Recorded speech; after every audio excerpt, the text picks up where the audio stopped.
Hello सगळ्यांना नमस्कार प्रणाम. माझ्या आत्मकुटुंबियांना खूप खूप हृदयापासून मी स्वागत करते. सगळ्यांना प्रणाम करते. आभार व्यक्त करते तुमच्या सगळ्यांचे की तुम्ही सगळेजण महाअवतार बाबाजींच्या या युनिफाईडच्या जर्नीमध्ये सगळेजण आपण जोडले गेलेलो आहेत. त्यासाठी आपण सगळ्यात आधी स्वतःचे आभार मानू. त्यानंतर महाअवतार बाबाजींचे आपण आभार व्यक्त करू, कारण आपल्या आतच ते आहेत. त्यामुळे स्वतःचे सुद्धा आभार मानणं गरजेचं आहे. ब्रह्मर्षी पितामह पत्रीजींचे आपण आभार व्यक्त करू की जे आपल्यासोबत आपल्याला ह्या जर्नीची सुरुवात ज्यांनी करून दिली. आणि तुमच्या सगळ्यांचे पुन्हा एकदा आभार व्यक्त करते. आपण सगळेजण दिवसभरामध्ये ऍज युजल बऱ्याचशा विचारांमधून कामामधून इथे जमलेलो आहे. त्यामुळं सेशन सुरू करायच्या आधी 2 मिनिटं आपण एकाग्र होऊ थोडे, आणि मग आपल्या सेशनला सुरुवात करू. डोळे बंद करा.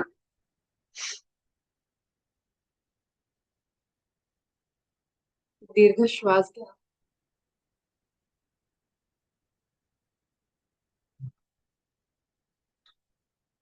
नाकावाटे श्वास आत घेत घेत तोंडाने हळूहळू आपले श्वास बाहेर काढा आणि रिलॅक्स करा स्वतःला.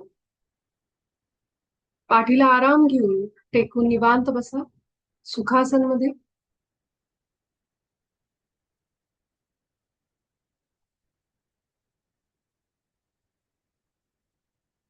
आपले शरीर आपल्या मस्तकापासून खाली तळपायापर्यंत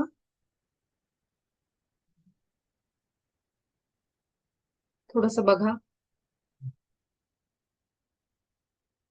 आपला जसा श्वास आपल्या शरीराच्या बाहेर पडतोय, तसा जेव्हा तो आतमध्ये जातो, त्या श्वासासोबतच आपल्या शरीराच्या आत जा.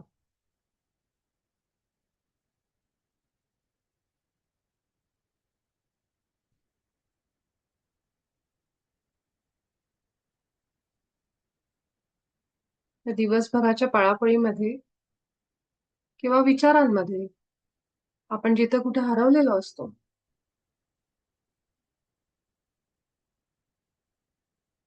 पण जेव्हा आपण श्वास आपला फील करायला लागतो, आत जातो, तेव्हा आपल्याला जाणीव करून येते की आपण आहोत.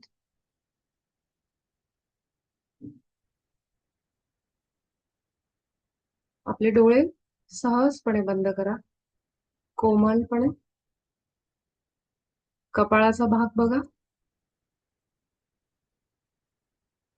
आपलं कपाळ आतून फील होतंय का?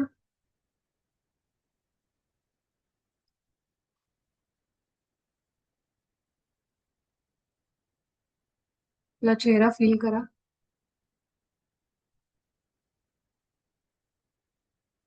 कान, नाक, आपल्या चेहऱ्याची मागची बाजू, आपलं डोकं मागच्या बाजूने सुद्धा फील करा.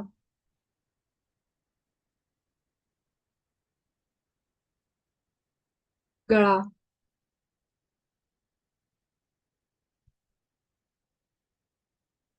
दोन्ही खांदे अगदी सैल, रिलॅक्स.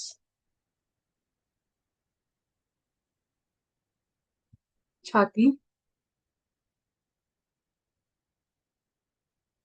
कंबर, पाठ,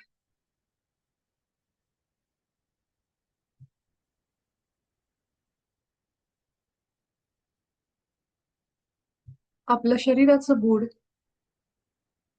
जिथं आपण जमिनीला टेकून बसलो, आपलं माकड हाड आणि आपले पाय.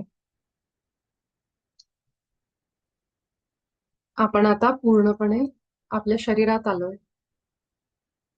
जिथं आपण बसलोय तिथं आपण सगळेजण एकाग्र झालोय.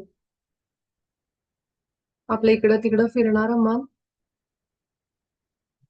वर्तमानात आलंय. आता ह्या एकाग्र मनाने आपल्या आयुष्यात जे काही चांगलं आहे, आपले डोळे, कान, नाक हे सगळे व्यवस्थित काम करतात. 2 वेळचं अन्न, पाणी, हवा, घरातला अग्नी जो मदत करतो अन्न शिजवायला, आपलं घर वास्तू, आपले कुटुंबीय, आपल्या आयुष्यातली काही चांगली प्रेम करणारी लोक,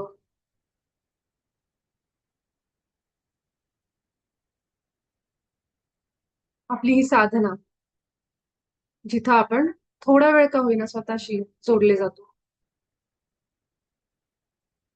आपल्या बँकेत येणारे पैसे, जर नोकरी बिझनेस करत असू, जिथून पैसा येतोय तो सोर्स,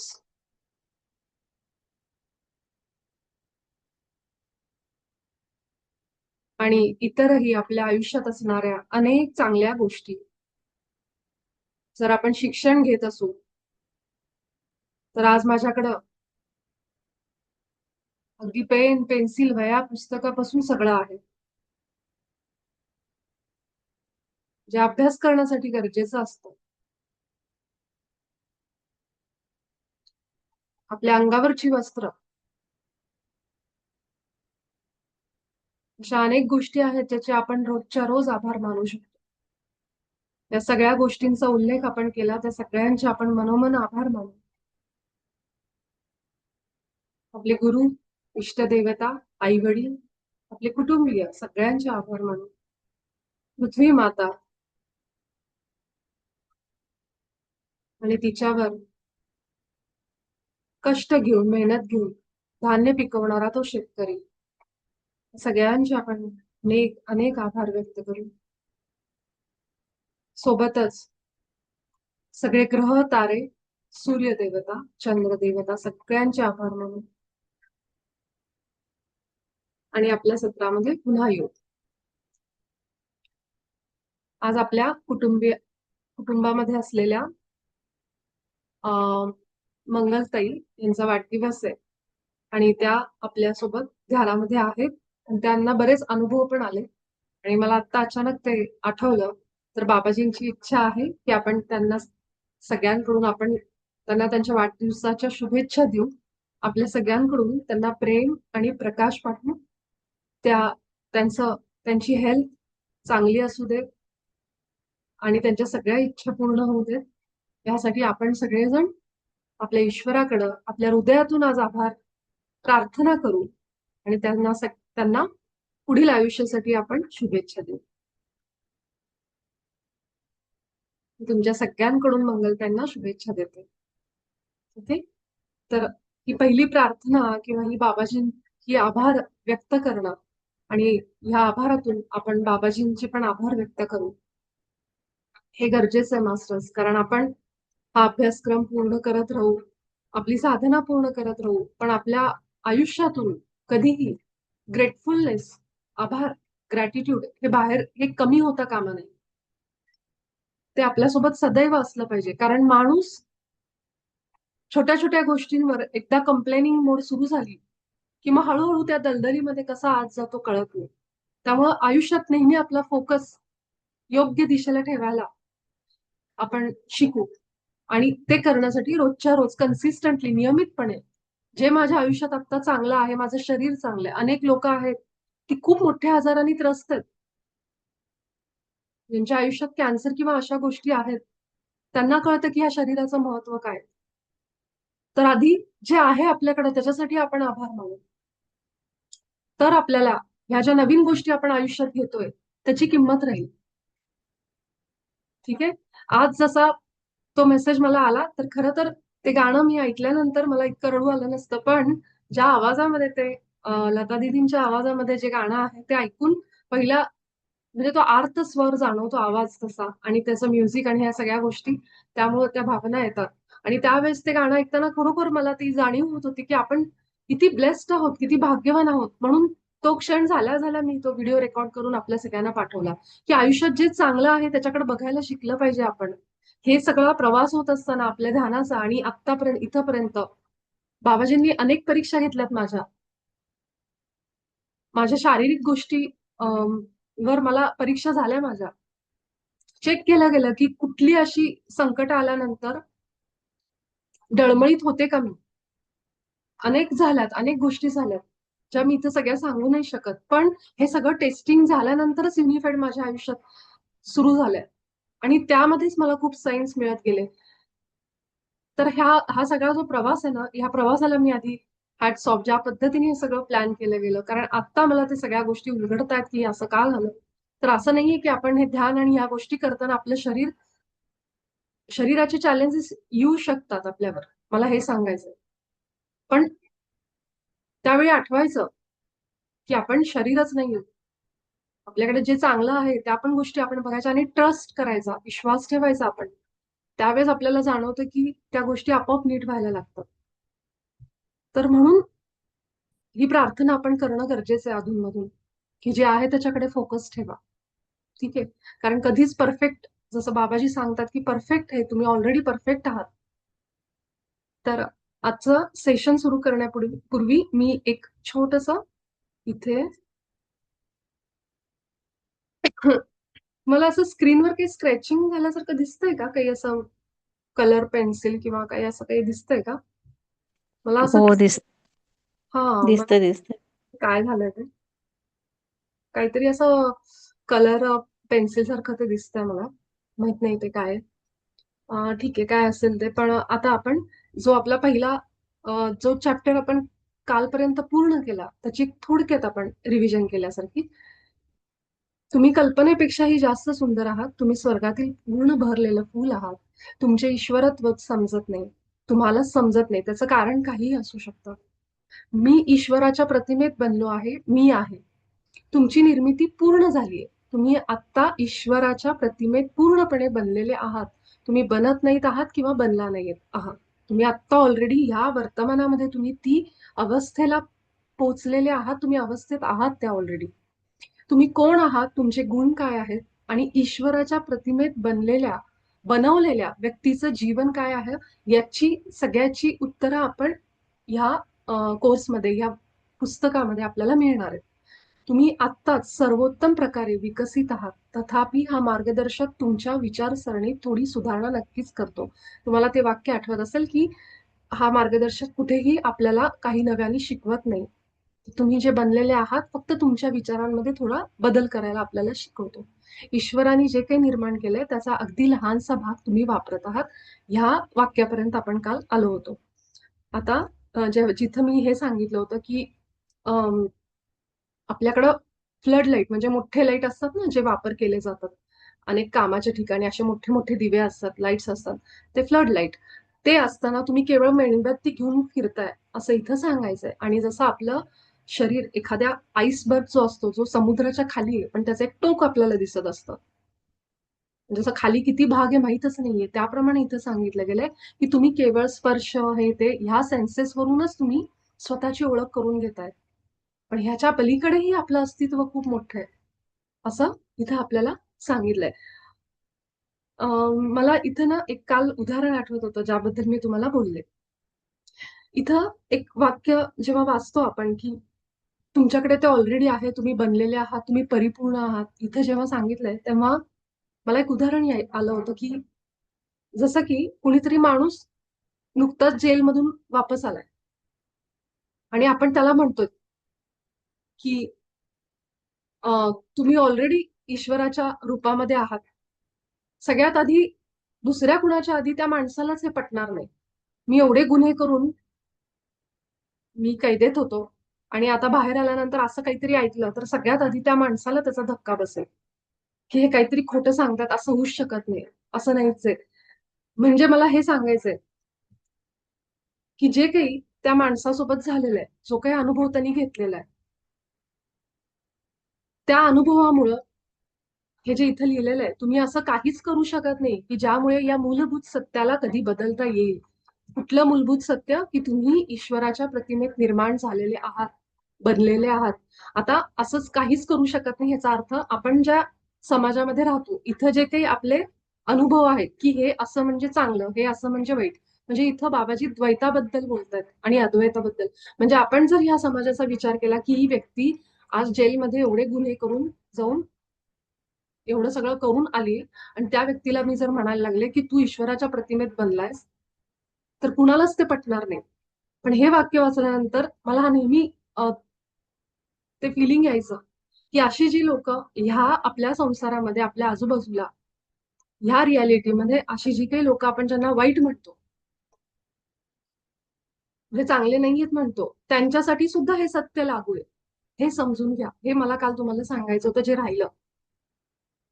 जे आपण पुस्तकाची नेहमी एक उल्लेख करायचो, the laws of spirit world, जीवात्मा जगत के नियम, त्या पुस्तकामध्ये पण ह्याचा उल्लेख आहे की तुमच्या पाप पुण्यावरून नाही, तर तुमची शुद्धी कशी, अंतःकरण कसं आहे, इंटेन्शन तुमचं, म्हणजे तुम्ही किती दान धर्म करता, दान देताय किंवा अजून काय करताय, पण तुम्ही मुळातच तुमचा भाव कसा आहे, इंटेन्शन कसं आहे, हे जास्त महत्वाचं आहे. एखादा जर जेलमध्ये असणारा कैदी, त्यांनी तो गुन्हा निश्चित केलाय, ज्या व्यक्तीबरोबर त्यांनी गुन्हा केलाय त्याच्याबरोबर जे त्याचं कर्म आहे, त्या कर्माचा तो अनुभव घेतोय, त्याचं फळ त्याला मिळालं, त्याची शिक्षा त्याला आपल्या जगामध्ये मिळाली, पण तो व्यक्ती मुळात खूप दानशूर असेल, खूप लोकांशी त्याचे जिव्हाळ्याचे संबंध आहेत, त्यांनी अनेकांचा जीव पण वाचवला असेल, पण आपल्याकडे आपल्या कायद्यानुसार आपण त्याला बघतो. समजतं मी काय सांगते? आपल्या कायद्यानुसार आपण त्याला त्या तराजूमध्ये बसवतोय आणि हा वाईट माणूस आहे, ह्या कर्माचं त्याला फळ आहे,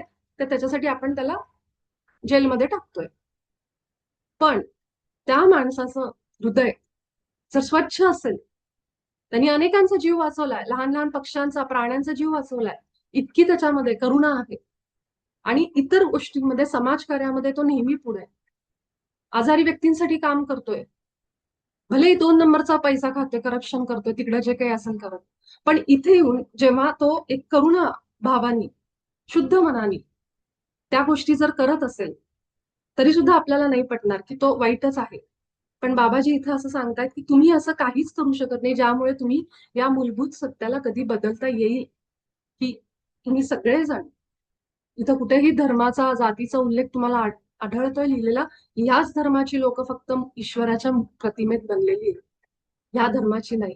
किंवा हीच स्त्रीच बनलेली किंवा पुरुषच बनलाय, लहान मुलं नाही किंवा स्त्री नाही बनली, फक्त पुरुष बनलाय, किंवा जी व्यक्ती जेलमध्ये जाती ती नाही बनली. म्हणून ह्या गोष्टी आत्मस्तरावर आल्यानंतरच समजतात. म्हणून हे असा एक कोर्स आहे की जो आपण हळूहळू ध्यानातून हे सगळं ज्ञान घेत जेव्हा इथं पोहोचतो, तेव्हाच आपल्याला या गोष्टी समजतात. जर कुणी डायरेक्ट हे वाचायला गेलं, ज्याला काहीच माहित नाहीये, जो पूर्णपणे द्वैतामध्ये अडकलाय आणि पूर्ण या मायेत आहे, त्याला हे कधीच पटणार नाही. पण जेव्हा आपण आत्मस्तरावर येतो, म्हणून आपले संत, आपले गुरु हे सांगायचे, कुणाची निंदा करू नका, कितीही तो माणूस वाईट असू दे, पण तो त्याचा कर्म आणि त्याच्या सगळ्या गोष्टींशी तो तो अनुभव घेतोय त्याचे, हे जे आपण अनेकदा ध्यानात बोललेलो, त्यामुळे तुम्हाला या गोष्टी माहिती आहेत. म्हणून इथं असं लिहिलेलं आहे, हे मला काल तुम्हाला सगळ्यांना सांगायचं राहिलं होतं, की असे आपल्या आजूबाजूची लोक आठवा. आपण म्हणतो ना, ही माणसं इतकी वाईट आहेत पण त्यांचं चांगलं होत जातं. ती वाईट असतील आपल्या दृष्टीने, किंवा कुठल्याही समाजामध्ये त्यांनी असं काम केलं असेल, कुणाचं मन दुखवलं असेल, कुणाला त्रास दिला असेल, पण ते सगळेच त्या ईश्वरी प्रतिमेत निर्माण झालेले आहेत, हे आपण विसरतो. म्हणजे हे आपल्याला आत्ता माहिती झालंय की हे असं आहे बाबाजींनी लिहिलेलं. त्यामुळं जरी ते तेवढ्या वेळासाठी त्या गोष्टी विसरून अशी कर्म करत असतील, कुणाला त्रास देत असतील जाणून बुजून, तरी सुद्धा त्यांच्यामध्ये ते गुण आहेत ज्या गुणांबद्दल आता आपण पुढे वाचणार आहोत. काही गुण त्याच्यातले आहेत, आणि हे सत्य आपण कधीच बदलू शकत नाही की ती लोक सुद्धा ज्यांना आपण वाईट म्हणतो, खूप वाईट आहेत, खूप दुष्ट आहेत, जेलमध्ये कैदी आहेत किंवा कुणीही असू दे, मग ती सगळे जण ईश्वराच्या प्रतिमेत बनवलेली आहेत. हे बाबाजी इथं सत्य सांगतात. तर हे समजून घ्या. ज्या दिवशी मला कुणीतरी विचारलेलं ना, की कर्माचं असं कसं काय, काही लोक जाणून बुजून देतात, त्रास हे देतात, हे सगळे अनुभव आहेत जे आपण इथे येऊन फक्त बघतोय त्या अनुभवांकडं. हे असं त्रास, हे ते सगळं, पण त्याचं सत्य काय, मूळ काय त्याचं, हे सत्य आहे त्याचं. हे आपल्या सगळ्या संतांना माहित होतं, आपल्या सगळ्या गुरूंना माहित होतं, की बाबा रे, कसाही असू दे, तू ईश्वरी अंश आहेस. ते म्हणायचे. तुम्ही बघा, आपल्या गुरूंच्या कितीतरी पिक्चर दाखवायचे पूर्वी संतांचे वगैरे, त्याच्यात बघा की तुझ्यात मला भगवंत दिसतो, तू माझ्यासाठी भगवंत आहे, तू माझे विठ्ठल आहेस, तू माझा हे, जे जे आपले आपले दैवत होते त्यांच्याबद्दल ते असं बोलायचे. त्याचं कारण हे जे बाबाजींनी इथं आपल्याला सांगितलंय. जो कुठला धर्म असेल, धर्म असू दे, जात असू दे, काही असू दे, सगळ्याचा मूळ हाच आहे. हेच सत्य आहे. हे आपल्याला इथं बाबाजी सांगतात. ठीक आहे. तर आपण जी आपली प्रश्नोत्तरं आहेत त्याचं एक सेशन नक्की रविवारी करणार आहे. त्यामुळे काळजी करू नका. तुम्हालाही काही प्रश्न असतील आपण त्याच्यावर चर्चा करू. काय असतील तर असे काही डाऊट्स असतील जे समजत नाहीये किंवा असं वाटतं की मग असं कसं, ह्या गोष्टी तुम्हाला हे वाचायला पीडीएफ मी शेअर करेनच. त्यामुळं एक आपण प्रश्नोत्तराचं पण सत्र त्याच्यावर घेणार आहोत. काल आपण इथे येऊन थांबलो होतो. तर भाग्यश्री तू वाचतेस? हो, वाचते. हा. सगळ्यात प्रथम आत्मवंदन सर्वांना. मी आता पहिला पॅराग्राफ आपण काल वाचला होता, दुसऱ्यापासून चालू करते. तुम्ही जे विचार करता त्या पलीकडे तुमचा खरा स्व आहे, जो जिवंत, प्रेमाने स्पंदन करणारा आणि तुमच्या आनंदाचा आणि समृद्धीचा स्रोत. हा तुमचा तो स्वभाग आहे, ज्याला तुम्ही सहज आणि व्यवस्थितपणे पुन्हा एकदा जाणू शकाल. आणि जेव्हा तुम्हाला समजेल की तुम्ही कोण आहात, तुमचे खरे गुण स्वतःहून समोर येतील. तुम्ही कदाचित असा विचार कराल की ते गुण आता पृष्ठभागावर येत आहेत किंवा आत्ता जागृत होत आहेत, परंतु ते गुण कधीच झोपलेले किंवा लपलेले नव्हते. हा. तर इथं जसं सांगितलंय हा पॅरेग्राफ खूप महत्वाचा आहे. की हा जो पहिला धडा आहे ना, हा आपल्या सगळ्या पूर्ण अभ्यासक्रमाचा बेस आहे. शेवटपर्यंत तुम्ही हे बाबाजींची ही वाक्य पहिल्या धड्यातली ऐकाल. थोडी थोडी रिपीट झालेली आहेत आणि ह्या एका सत्यावर हा सगळा अभ्यासक्रम उभा आहे. ठीक आहे. तर आपल्याला असं सुरुवातीला बराच हा विचार करायला लावणारा असा धडा आहे. तुम्ही जे विचार करताय त्या पलीकडे तुमचा खरा स्व. आता हे खरा स्व जो आहे ना, हे लक्षात घ्यायचं. ह्याला इंग्लिशमध्ये ट्रू सेल्फ असं म्हणलेलं आहे, इंग्लिश कॉपीमध्ये. खरा स्व, ज्यांना म्हणजे मराठी थोडं हे होतं त्यांच्यासाठी सांगते. तर ट्रू सेल्फ, तुमचं खरं स्वरूप. ठीक आहे. म्हणून माझा जो युट्यूबचा शॉर्ट व्हिडिओ आहे, तर खरं असं होतं ना की तुम्ही एखाद्याला शिकवताय त्याआधी तुम्ही खरं ते वाचून व्यवस्थित. माझं असं काहीच झालेलं नाहीये. मी डायरेक्ट ह्या कोर्सकडे आले. पण बाबाजींची कृपा की त्यांनी त्या युट्यूबच्या शॉर्टची जेव्हा मी स्क्रिप्ट करत होते ना, तेव्हा मी कुठेही लिहून घेतलं नाही, डायरेक्टली ते रेकॉर्ड केलेलं आणि त्याच्यामध्ये अगदी हे सगळ्या गोष्टी मला आत्ता जाणवल्या की तशाच्या तशा आलेल्या. सो थँक्स टू बाबाजी की त्यांनी अगदी परफेक्ट काम करून घेतलं माझ्याकडनं. कारण मला असं वाटलं मी चुकले की काय ते युट्यूब शॉर्ट करताना, कारण मी कुठेही लिहिलं नाही, काही नाही, डायरेक्ट रेकॉर्ड करत होते. पण जसं इथं सांगितलंय की तुमचा खरा स्व तो आहे. म्हणजे मी जेव्हा ते काम करत होते तेव्हा मी माझ्या खऱ्या स्वरूपात होते. म्हणून मला वाचायची पण गरज लागली नाही, ते आपोआप माझ्यातनं फ्लो झालं. ठीक आहे. तो जिवंत, प्रेमाने स्पंदन करणार आहे, तुमच्या आनंदाचा, समृद्धीचा स्रोत आहे. आपण जे आहोत ते आपण एक वेगळं रूप आहोत इथं. जसा शेजारचा, आपला शेजारचा माणूस जसा वागतो, बोलतो, हसतो, त्याप्रमाणे आपण त्याला रिएक्ट करतो. ठीक आहे. आपण आपल्याला माहिती, जेव्हा आपण एकटे असतो तेव्हा आपली खरी गुणं आपल्याला माहितीत की मी कोण आहे. बरोबर आहे. त्याप्रमाणे इथे सांगितले की तुमचा खरा स्व हा वेगळा आहे, जो जिवंत आहे, प्रेमाने स्पंदन करणार आहे. आणि ह्याच्यामध्ये आपण ते समजून घ्यायचंय. आणि असे गुण तुमचे खरे समोर येतील ह्या अभ्यासक्रमामध्ये. तुम्हाला असं वाटेल अरे हे आत्ता समोर येत आहेत काय, हे सगळं माहीत झाल्यानंतर.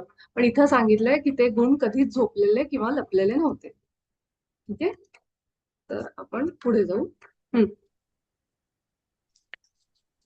ते गुण कोणते आहेत? तर यासाठी काही क्षण विचार करा की तुम्ही ईश्वराचे कोणते गुण सांगू शकता. आता विनम्रता किंवा विनयशीलता न बाळगता किंवा संकोच न करता स्वतःलाही तेच गुण द्या. ते तुमचे गुण आहेत. ईश्वराने तुम्हाला अगदी तेच गुण दिले आहेत, जे त्याच्या स्वतःमध्ये आहेत. तुम्ही त्याच्या प्रतिमेत बनलेले आहात. हा, एक मिनिट ईश्वर भाग्यश्री. प्रकाश. हा. आता इथं जे गुण आहेत, मला आता प्रश्न विचारायचा. तुम्ही सगळ्यांनी चॅट ऑप्शन मध्ये तुम्हाला जे वाटतंय की जो तुमचा ईश्वर आहे, स्वामी समर्थ माझे ईश्वर आहे, गणपती बाप्पा माझे, देवी माझे ईश्वर आहे, त्यातला कुठला गुण तुम्हाला असा वाटतो की जो ह्या ईश्वराचा तो गुण आहे आणि तो माझ्यामध्ये असला पाहिजे किंवा मीच तो गुण आहे. आता ते इथं लिहिले की तुम्हाला असं वाटेल अरे तो तर ईश्वर आहे, त्याचा तो गुण माझ्यात नाहीये हे मला माहितीये. तरी सुद्धा त्यांनी सांगितलंय की संकोच न करता तो स्वतःला गुण द्या. तर हा प्रश्न आज बाबाजी तुम्हाला विचारतायत की इतके दिवस तुम्ही ज्या ईश्वराची उपासना करताय, तो ईश्वर आता तुम्हाला पूर्ण माहित पाहिजे. तो दयाळू आहे, तो प्रेमळ आहे. जे काही तुम्हाला असं वाटतंय ते तुम्ही सगळ्यांनी चॅट बॉक्समध्ये लिहा. सगळ्यांचं वाचता नाही येणार, पण ते चॅट मध्ये जे लिहिलेलं आहे ते माझ्याकडे असेल तर मी नक्की त्याच्यावर तुम्हाला सगळ्यांना सांगेन, म्हणजे आपला वेळ पण जाणार नाही. ठीक आहे. भाग्यश्री पुढे वाचायचं. हा. ईश्वर प्रकाश आहे, जगाचा प्रकाश. तसेच तुम्ही प्रकाश आहात. अगदी अंधाऱ्या कोपऱ्यांनाही उजळून टाकणारा प्रकाश. हा तुमचा वारसा आहे. ईश्वर प्रेम आहे, तुम्ही प्रेम आहात. खरं तर संपूर्ण सृष्टीतील प्रत्येक गोष्ट प्रेमाने बनलेली आहे. भगवंतांचे प्रेम सर्व काही व्यापून आहे. तेच तेच प्रेम तुमचे प्रेम आहे. या विचारांच्या गर्भात असलेल्या अर्थाचा विचार करा. त्याचे दूरगामी परिणाम आहेत. ईश्वर आनंद, हर्ष, करुणा करुणा आहे. तुम्ही आनंद आहात, तुम्ही हर्ष आहात, तुम्ही करुणा आहात. हाच तुमचा स्वभाव आहे, यापेक्षा काही कमी नाही. हा, इथं मला काही सांगायचं नाही, कारण वाक्य वाचल्यानंतर तुम्हाला सगळ्यांना समजतंय. फक्त इतकंच सांगेन की जसं इथं लिहिलेलं आहे की संपूर्ण सृष्टीतील प्रत्येक गोष्ट प्रेमाने बनलेली आणि भगवंताचे प्रेम सर्व काही व्यापून आहे आणि तेच प्रेम तुमचे प्रेम आहे. हे वाक्य जे दिलेलं आहे ना, हे जसं तिथं पुढे दिलेलं आहे की या विचारांच्या गर्भात असलेल्या अर्थाचा विचार करा, खरंच तसं आहे. हे खूप डीप मध्ये आपल्याला घेऊन जाणारं वाक्य आहे. त्यामुळे जेव्हा पीडीएफ तुमच्याकडे येईल तेव्हा विचार करा की प्रत्येक गोष्ट आपल्या ध्यानामध्ये ऑलरेडी आपण लिहिलेलं बघितलंय मास्टर्सनी, तुमच्यापैकी बऱ्याच जणांनी, की ह्याला आभार मानले, त्याला आभार, म्हणजे अणुरेणूंचा आपण विचार करत होतो. ते सगळं काही कशाने बनलेलं आहे? तर ईश्वराच्या त्याच प्रेमाने बनलेलं आहे, ज्याच्याने ही सगळं सृष्टी, त्याच्यानेच आपण बनलेलो. असं इथं दिलंय की भगवंताचं प्रेम सर्व काही व्यापून आहे. आता आपले संत जे जे सांगून गेलेत ना, ते सगळं आपल्याला इथं आठवणार आहे. आपण इतके ब्लेस्ड आहोत की आपण महाराष्ट्रामध्ये जन्मलोय, जी संतांची भूमी, आणि आपल्या संतांनी सगळं सांगून ठेवलंय. आज महावतार बाबाजी त्यालाच पुन्हा आपल्या समोर आणतायत. पण इथे एक मात्र लक्षात ठेवायचं की मला शांती पाहिजे, मला प्रेम पाहिजे नाही, मीच प्रेम आहे. हे आपण इथं लक्षात ठेवायचं की ईश्वर प्रकाश आहे, तर मी पण आहे. का? कारण मी ईश्वराच्या प्रतिमेत बनलोय. मग ईश्वर जर प्रेम आहे तर मी सुद्धा प्रेम आहे. तो आनंद आहे, हर्ष, करुण आहे, तर मी सुद्धा तेच गुण आहेत. म्हणजे आपण इथं ईश्वराला गुणांनी ओळखतोय. मग आपले संत काय म्हणायचे? अरे गुन्हेगाराला नाही, गुन्ह्याला, त्याच्या आतमध्ये बसलेल्या त्या राक्षसाला मारण्याचा प्रयत्न करा. समजतंय? म्हणजे इथं माणूस जो आहे तो त्याच्या गुणांनी, आपण कुणाच्याही पाया पडतो, त्याच्या गुणांपुढं आपण नतमस्तक होतोय, आपल्याला शिकवलं गेलंय. तर इथं सांगितलंय की जे ईश्वराचे गुण आहेत ते माझे आहेत, हे डोक्यात घालून घ्या. की आपले जे ईश्वर आहेत त्याचे जे आहेत गुण तेच माझ्यामध्ये आहेत, तेच माझे गुण आहेत. ते सोडून माझ्यात दुसरे गुण नाही आहेत. आणि हे आपल्याला ह्याच्यावरच पुढे आपल्याला सगळं जाणार आहोत आपण. हे गुण जे आहेत, प्रेम, करुणा, प्रकाश, आनंद, जे मला वाटतंय, मला असं वाटतं की मी फार उदास उदास आहे. माझ्या आयुष्यात ना थोडासा ना खेळकरपणा पाहिजे, मस्ती पाहिजे माझ्या आयुष्यामध्ये.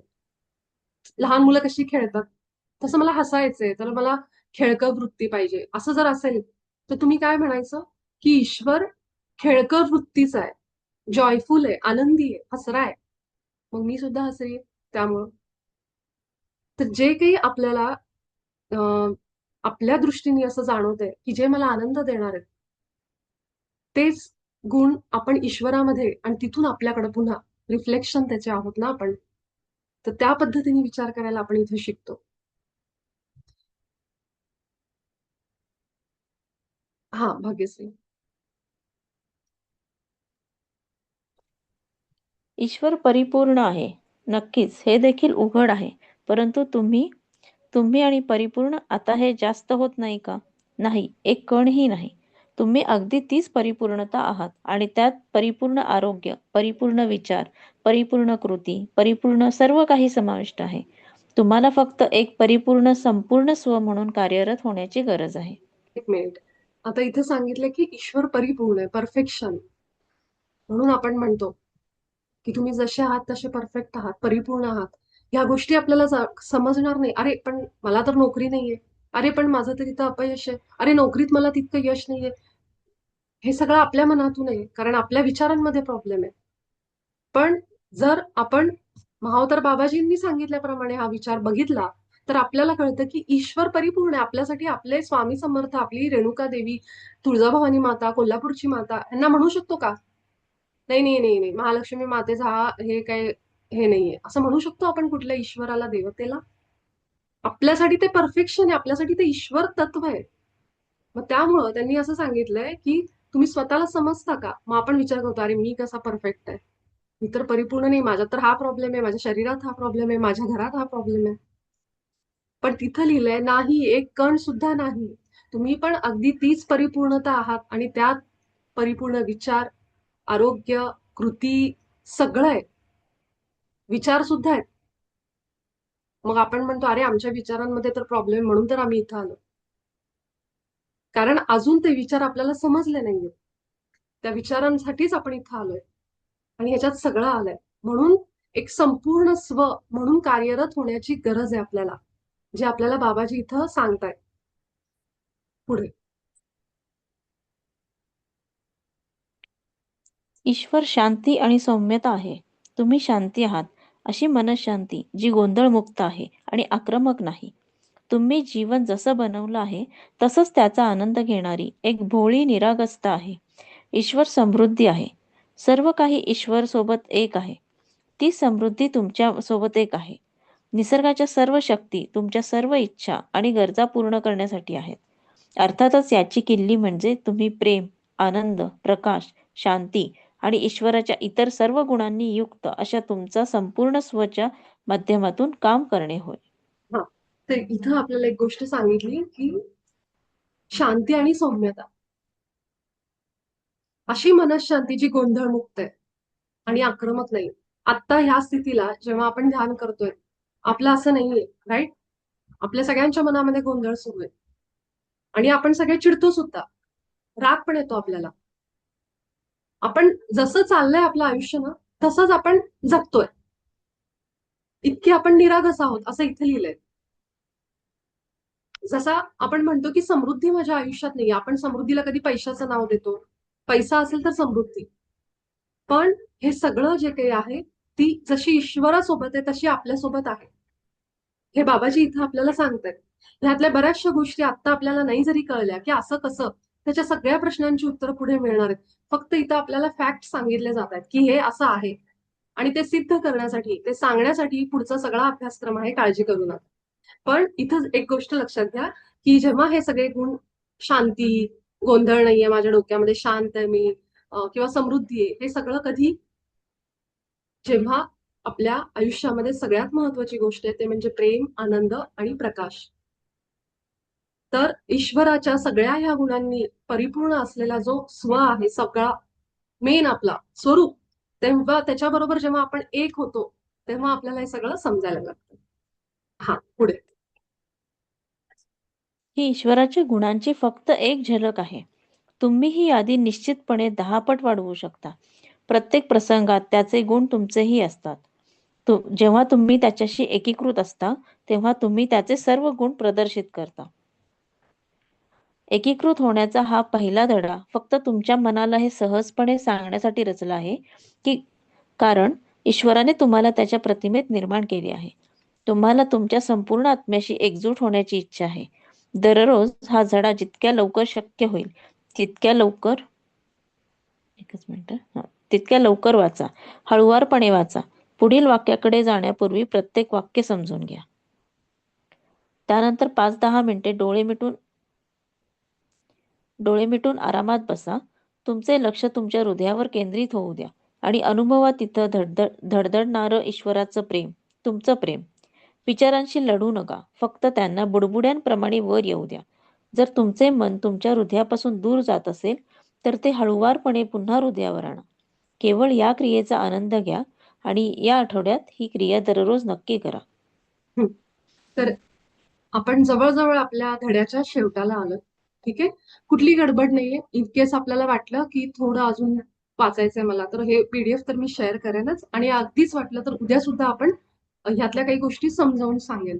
म्हणजे जर तुम्हाला काही याच्यामध्ये अडलं असेल तर, अगदीच असं वाटलं की फास्ट होतंय तर सांगा मला, कारण हे अगदी सावकाश आपल्याला घ्यायचंय. ही ईश्वराच्या गुणाची फक्त एक झलक आहे. ही झलक म्हणजे आपण आपण आता जे तुम्ही चॅट बॉक्समध्ये जे लिहिलेत ना तुमचे गुण, ते ह्याच्यापेक्षा कदाचित वेगळे असतील किंवा सेम पण असतील. पण इथं असं सांगितलंय की ही यादी माझ्यासाठी, ईश्वर म्हणजे काय, माझ्यासाठी एक हसरं बाळ आहे, छोटस, जे कायम असं त्याच्या मस्तीमध्ये असतं, त्याला कुणाची भीती नाहीये. माझ्यासाठी साहस आहे. मी माझ्या ईश्वराला धाडसी भावामध्ये बघते. माझ्याकडे ते धाडस आहे की मी 10 वेळा माझा बिझनेस फेल झाला तरी मी 11व्या वेळेला जाऊन तो बिझनेस सुरू करेन. तर असं धाडस माझ्यामध्ये पाहिजे. असं जेव्हा आपण म्हणतो तर ते धाडस हा गुण जो आहे तो मी माझ्या ईश्वरामध्ये बघायला लागते. तो आहे त्याच्यामध्ये आणि तो माझ्यात आहे हे मी ओळखून घ्यायला लागते आणि त्याप्रमाणे काम करायला लागते.